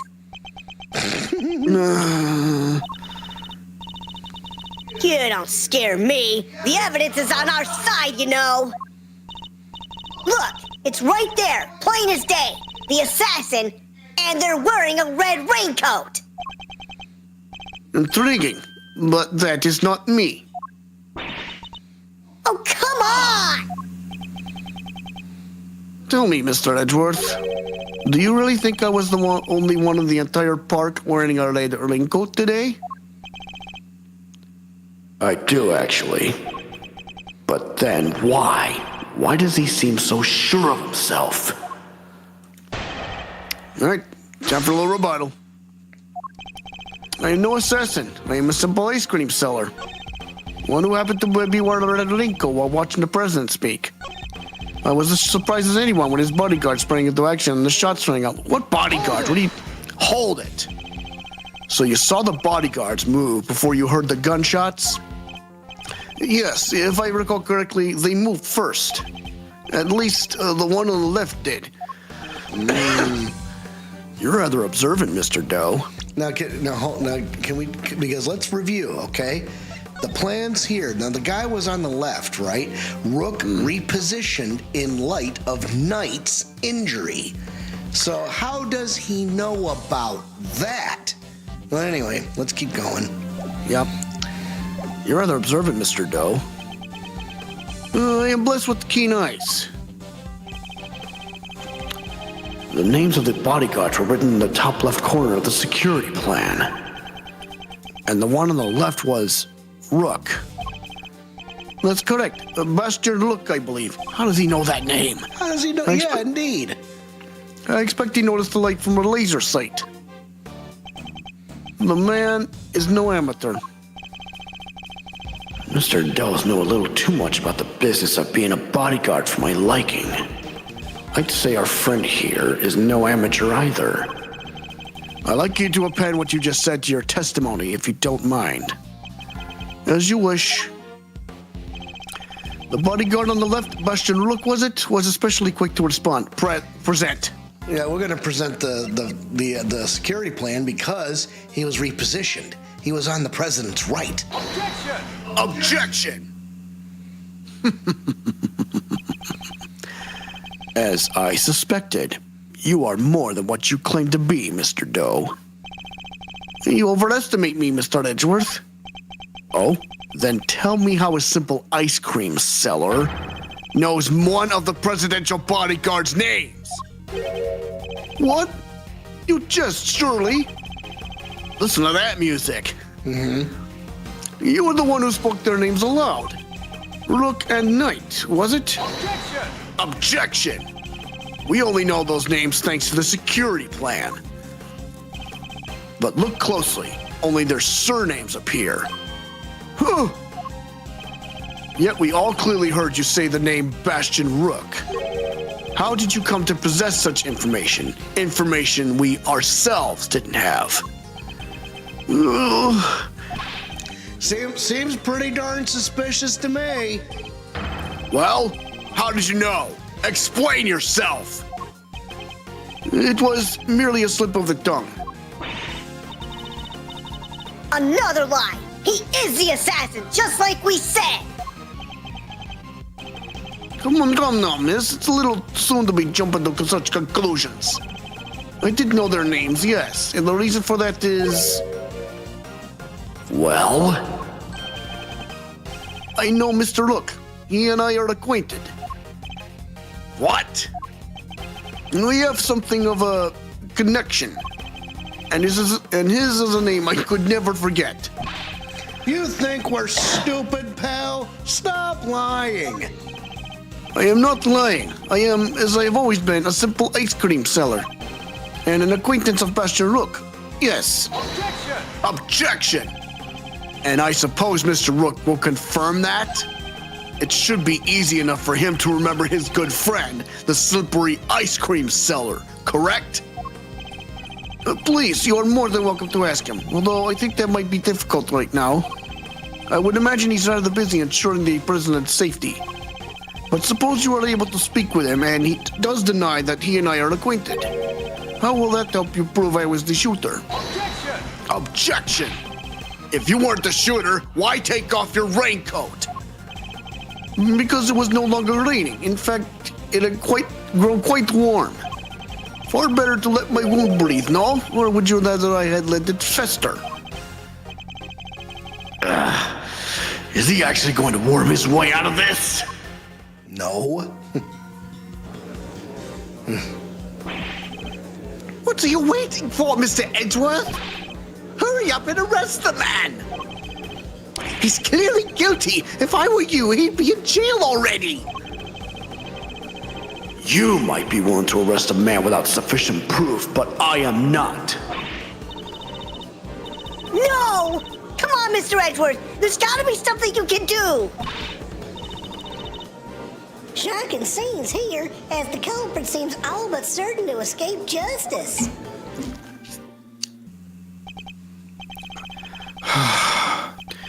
It seems the court of public opinion has spoken. Very well. As I will clearly be viewed with suspicion no matter what I say, I might as well share what I know. What you know? What's his angle here? I saw them. I saw another person with a red hood. Huh? Are you kidding? It's the person you captured in your photograph. I first noticed them just before the president's speech began. It was still raining then. Their outfit was the same color as my own, which is what drew my attention. As did the laser beam that was aimed directly at the president's head. He's claiming there was another red-hooded person? Preposterous! I knew that if anyone saw me dressed similarly to this individual, I could fall under suspicion myself. And so naturally, I removed my raincoat. Objection! So not only did you see the assassin, but they were wearing exactly the same thing as you? How very convenient. I thought you might find it far-fetched, hence my not mentioning it until now. I know you law enforcement people are very skeptical types. You would never have believed me. Especially not if I had said that the shooter was standing right next to a certain prosecutor. Well, I know you don't mean me. I wasn't even summoned until after the shooting. We know who it is. No, not you, Mr. Edgeworth. Your colleague over there. Huh? Me? Yes, the photograph will prove it, I am sure. You see? Right there in front of the person with the red hood. That's me, yes, but what exactly are you saying? What's his endgame here? As I mentioned, I have been following your investigation with some interest, Mr. Edgeworth. And while pondering the details, I noticed something strange. Strange? What exactly? Come now, a man of your talent should be more than capable of spotting a contradiction such as this. I'm afraid I don't follow. The picture shows the chief prosecutor, Mr. Payne, and the shooter. But there's nothing weird about that, is there? Think carefully. The picture was taken right in the middle of the president's speech. One of the other pieces of evidence you've gathered is inconsistent with what we see here. What is Mr. Doe talking about? Which piece of evidence is inconsistent with what's in this picture? It's either it's either the laser sight or the coat. But let's find out. Or it's the newspaper. No, it's not the newspaper. The tape recorder. It's the tape recorder, yes. Of course. The tape. It contradicts the photograph. Now let's take a look. It says here, a recording of the president's speech, 2 gunshots can be clearly heard. Let's look at the details. Honored friends and allies, I'm here today to deliver a message. The president passionately addresses the assembled crowd. The meeting is scheduled for just after the speech, correct? Yes. The president wants to thank us personally. He seems pretty pleased to be able to put the whole Gallic Rousseau situation behind him. President thrusts his fist in. Oh my God. Package. Yep. Gotcha, bitch. Ah, so you have noticed it at last. What's he going on about, Mr. Edgeworth? Someone's missing. Someone who should be here. Huh? But who? Who indeed? The person who is missing from this photograph is... John Doe. Oh no, it's Tabby Lloyd. Take that. Huh? Ms. Lloyd?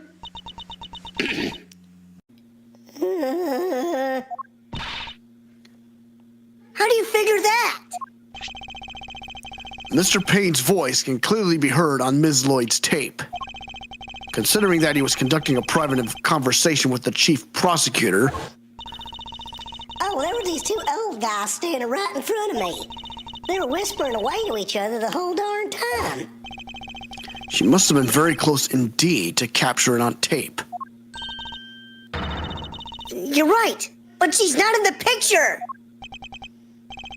Precisely. Well, Mr. Edgeworth, do you still believe that you have been hounding the right person?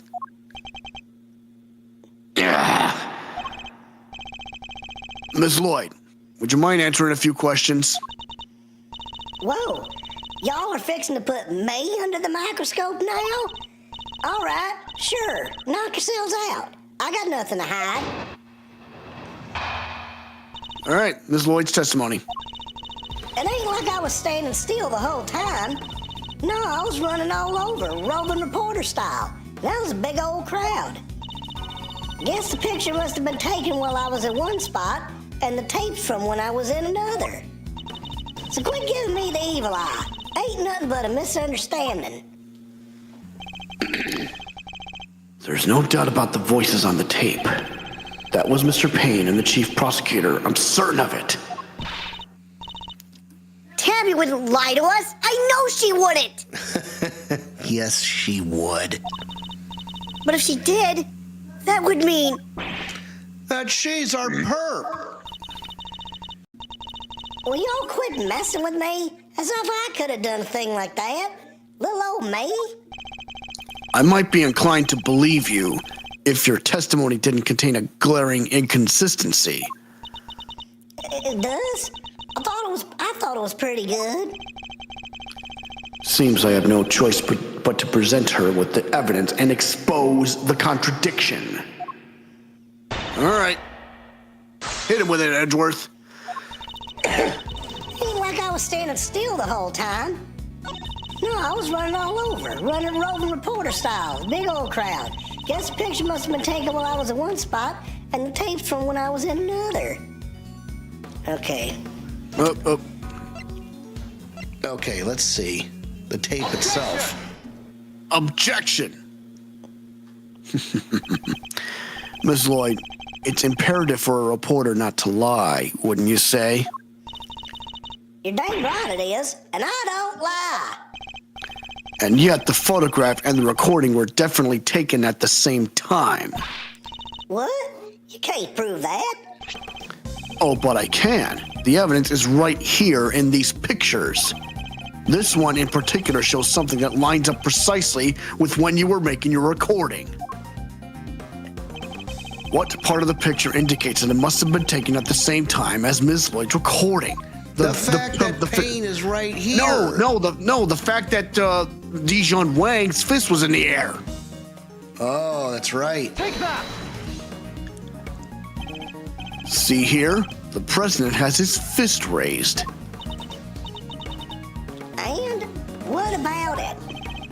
Would you be so kind as to play us the tape again? No, see, it ain't that simple. What if I were to tell you that you don't have a choice? You don't make it easy, do you, Ruffles? Remember, we are concerned with the moment the president raised his fist. No No criminal organization, no matter how big, is above the law. The president thrust This is fisting in the air as the excitement reaches fever pitch. There! That's the moment right there! Correct. We've now confirmed when it occurred in the recording. Which means Tabby should be in the picture too. And she is, right there for all to see. For Ms. Lloyd is, in fact, the person with the red hood. What? So you're our shooter, huh? No. I don't even own a jacket like that. That's right. From everything we know, the owner of the red raincoat is neither of them. Tabby, no, John Doe, yep. We have already proven that the raincoat belongs to Mr. Doe. You, Miss Lloyd, were wearing something else. Something that also happened to have a red hood. Huh? Remember? Yep. So there were two people with red hoods all along? Indeed. Mr. Doe's last statement was true. Wait, but we've only found one raincoat. Where's the other one? Our ice cream seller never mentioned a raincoat, only a red hood. So tell us about your jacket again, Miss Lloyd.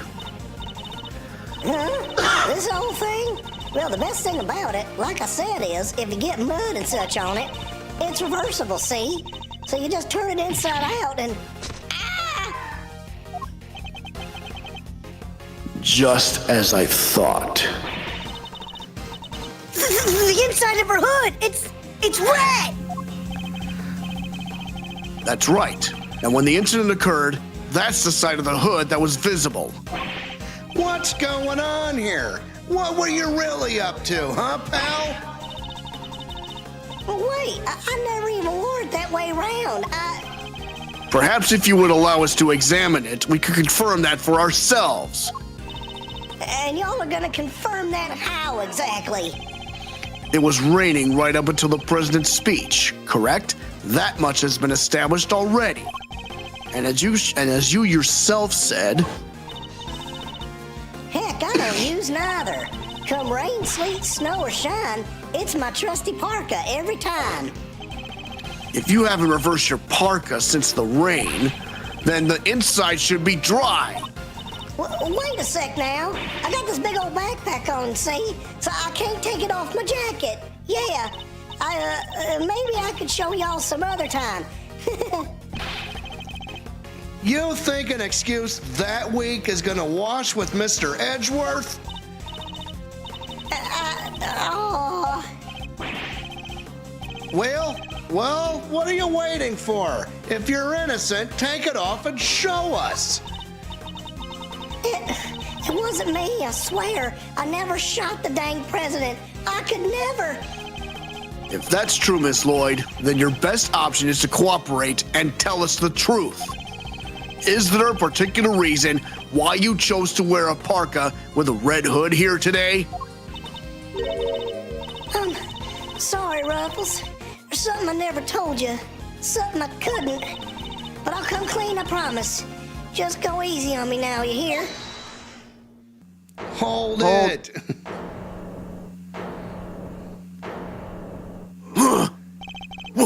Who said that? You get this guy. Hold your horses. It's a little soon for the end game. What the hell?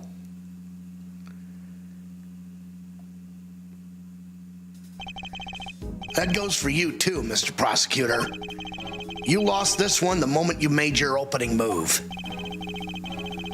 That's one of the men from Kay's photograph. Guess I'd better introduce myself. The fuck?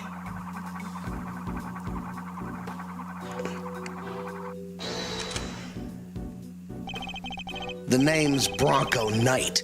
I'm the president's personal bodyguard and second in command of his security detail.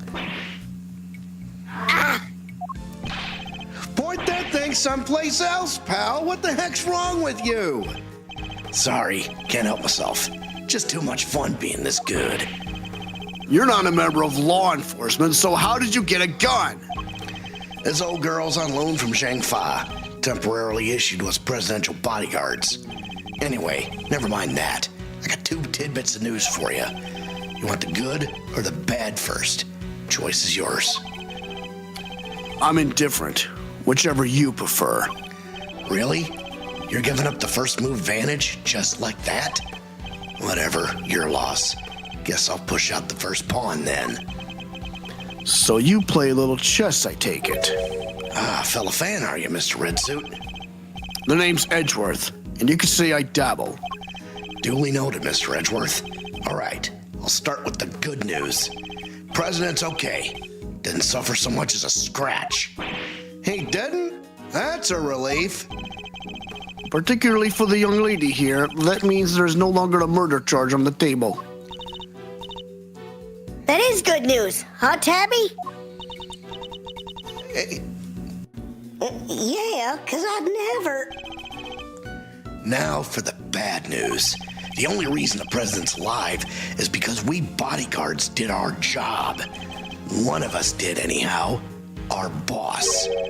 Put himself in the line of fire. You're referring to your colleague, Mr. Rook? Yeah, it's game over for him. Oh, no. Ooh. That sucks. Huh. No way. Rook is dead? A genuine loss. So, you're saying that Tabby... Yeah, your friend here killed my colleague, my brother-in-arms. Oh, heck no, I didn't do it. I didn't kill anybody, I could never. I'd shut my mouth if I were you, murderer. Sure, we did what we had to do, sacrifice one of our pieces to protect the king. But to lose someone like him during a castling, it's a real shame. Castling? What's that even mean? It's a chess term. Very simplistically speaking, it's a move where a rook switches places with the king. Then why didn't he just say so? Mr. Knight, was it? Yeah, what? We'll need to see the victim's body right away. And if possible, I'd like to ask the president a few questions. Sorry, no can do. And why not? That's the third piece of news. And it's the piece you're gonna like the least. I thought you'd said there were only 2. The National Police Force of Zheng Fa will be handling things from here. What? You better be kidding, pal. This investigation was assigned to us. We're not about to hand it over. You're the Edgeworth, right? The one who solved the Yatagarasu case? The president mentioned you. I'm honored to have warranted his attention. Makes sense that the chief prosecutor would assign this one to you. Wait, did the chief assign me to appease the president? But that was a mistake. A big one. He should have given the case to somebody with a spine. You're free to take it up with President Wang. If you enjoy diplomatic incidents, that is. Ugh! What the hell? You're coming with me. We'll continue this on the presidential plane. No. I never did nothing, I swear. We can do this the hard way if you like, but in Zheng Fa, justice is served one way or the other. Ruffles, come on, you gotta help me out here, please. Ms. Lloyd! She was the one in the red hood. There's no denying that now. But I can't help feeling we still don't know the whole truth behind this case. I'm innocent, you gotta believe me. Can I really let this happen? Is this really how it ends? The look in her eyes, the crack in her voice as she begs me to help her. I guess she's not our perp after all. This is no act by a criminal. She's genuinely scared. And if I let him take her, we'll never know what really happened. Wait a minute. Wait a minute.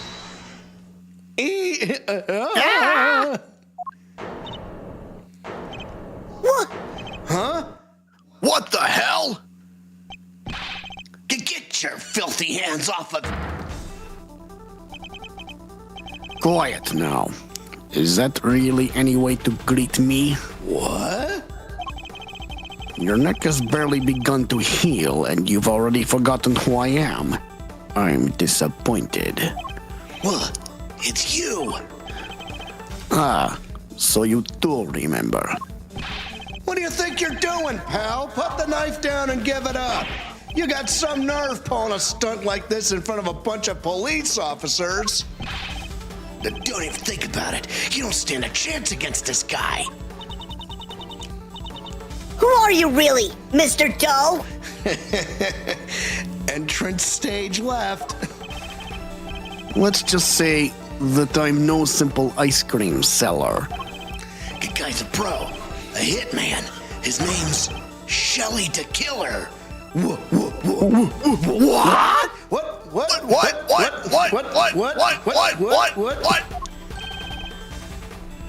The killer? There's not a legal professional in the country who doesn't know that name. An assassin capable of taking down any target, any place, any time. This isn't the first time our paths have crossed. It's been too long, Mr. Edgeworth. But of course, this is the first time we've met face to face. You're the assassin we've been looking for? Oh, so we were right the first time. Oh my God. In a sense, yes. A certain someone did indeed hire me to carry out the contract. Okay, well, so now we got to know who the orderer of the hit is. Who's the client? And that contract did indeed specify that I was to assassinate President Wang. I swore I've seen his picture in one of my old files before, but... how could I have been so careless? My bandage proved useful for bringing a knife into the bark undetected. But I miscalculated in certain other regards. He didn't bring a gun? Oh, so there's more than one person trying to shoot to kill the president. Now, shall we play a little game, Mr. Knight? I know how fond you are of such diversions. The stakes must be high in order for it to be fun, of course. Shall we wager, say, your life? What do you want from me? I would like for you to allow Mr. Edgeworth to remain in charge of the case. He what? Yeah, what the hell is his end game here? What are you up to, the killer? I would simply like our mutual friend to see things through to their conclusion. Huh? But why? Bastian Rook was a man of great skill, one with whom I felt a certain connection. It is only right that the truth behind his death be brought to light. With Mr. Rook's departure, the case is now yours to investigate, is it not, Mr. Knight? I'm simply asking you to transfer that authority to Mr. Edgeworth. It's not something worth losing your life over, surely. You're just using the investigation as an excuse to get close to the president. Am I really? I suppose it is true that in order for the investigation to proceed, we will need to enter the presidential plane. You think I'm gonna let you near him? I'm his chief bodyguard. Are you? And here I thought you were only second in command. Rook's not around. That means I'm number one. I wonder if you have what it takes to step into such capable shoes. Of course I do. I'm the leader now. Me. If that is indeed the case, then I would ask that you make a choice worthy of a leader. Will you need to see throw away your life, or would you allow the investigation to continue? Nah. he really doing this to gain access to the president? Does he even need to? What is he plotting? You have no objections, I trust, Mr. Edgeworth. Come, let us continue the investigation. Well, what do we do, sir? It would seem we have little choice but to do as we're told. That said, listen, detective, and listen well. He's giving him his plan of action. I'll buy us some time as I investigate. Meanwhile, you gather the other officers. Have them surround the plane and make absolutely certain that there is no way he can escape. Yes, sir. You got it. To be continued. And we're right at the 2-hour mark, kids. Yeah, let's get out of here, folks. Yeah, no shit. Yeah. Let's just save it in save slot number 2. Why not? Yeah, good idea.